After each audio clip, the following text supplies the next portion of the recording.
Հարգելի գործընկերներ, հարգելի հայրենակիցներ,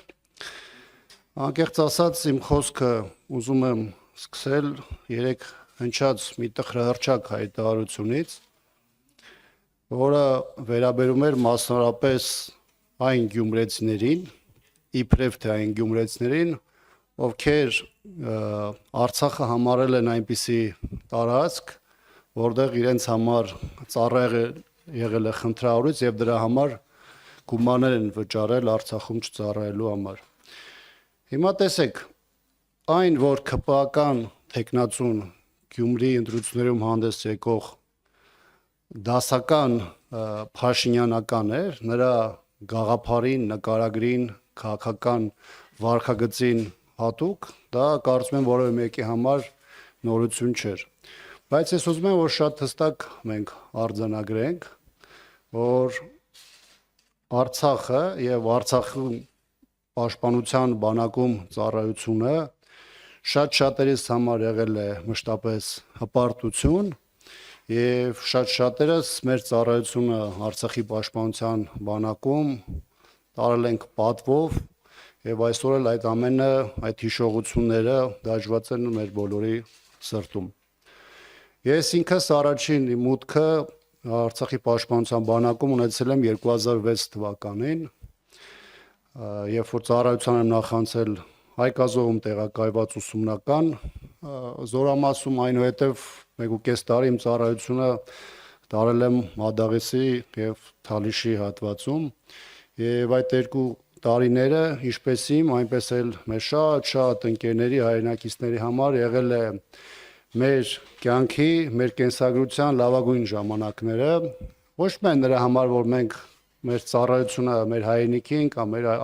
հայրենիքի Արցախյան հատվածում համարել ենք հպարտություն, այլ այն, որ մենք հնարավորություն ենք ունեցել մեր ծառայությունը ունենալ հատկապես Արցախում։ Ես նաև ուզում եմ նշել, որ ինքս ճանաչում եմ շատ գյումրեցիների պարտադիր ժամկետային ծառայողի կարգավիճակով, պայմանագրերի կարգավիճակով, սպաների կարգավիճակով, որոնք այսօր էլ, նրանցի շատերը այսօր էլ ծառայում են զինված ուժերում եւ մշտապես հպարտացել են իրենց կենսագրական այն հատվածով, որոնք իրենց ծառայությունը կրել են Արցախի պաշտպանության բանակում։ Ես կարծում եմ, որ երեք տեղի ունեցած Գյումրի ու տեխնացուների այդ բանավեճում ըստ էության ԿՊ ներկայացնող տեխնացուն գնաց քաղաքական ինքնասպանության ճանապարհով, մյուս կողմից նաև պատասխանատվություն ստանձնեց այս իշխանությունների այն բոլոր մեղսակցության համար, հայրենիքի հանձնումից մինչև Հայաստանի անվտանգությունը ըստ էության թշնամիներին վաճառելու այդ հարցից եւ դրանով ինքն իր ճանապարհը փակեց հետագայում քաղաքական գործընթացների համար։ Սա մեկ։ Երկրորդը չենք կարող մենք որևէ ձևով շրջանցել եւ չանդրադառնալ այն բոլոր այլանդակություններին, որոնք տեղ ունեցան հատկապես երեք Գյումրիում։ Իհարկե տարբեր process-ներ, տարբեր տեխնացուների նկատմամբ ճնշումների, հետապնդումների բավականին ծանր նաև քարոզչության միջոցով մենք տեսել ենք այս վերջին 2 ամիսների ընթացքում, սակայն այն ինչ որ տեղի ունեցավ երեք Գյումրիում ըստ էության իր անոնսը ստացել էր դեռևս չորեքշաբթի օրը խորհրդանում կառավարության հետ հարց ու պատասխանի ժամանակ, երբ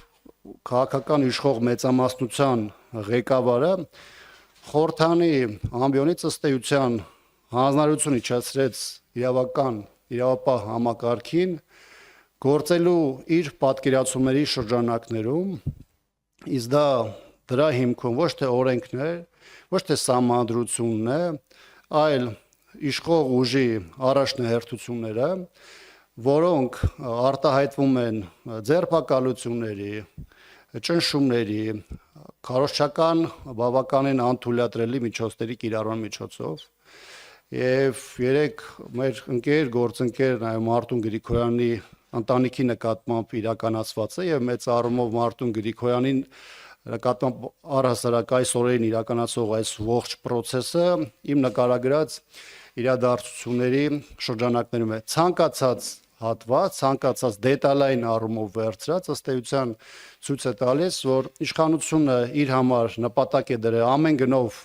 վերցնելու Գյումրիում իշխանությունը եւ այդ ճանապարհին որևէ բանի առաջ չի կանգնելու։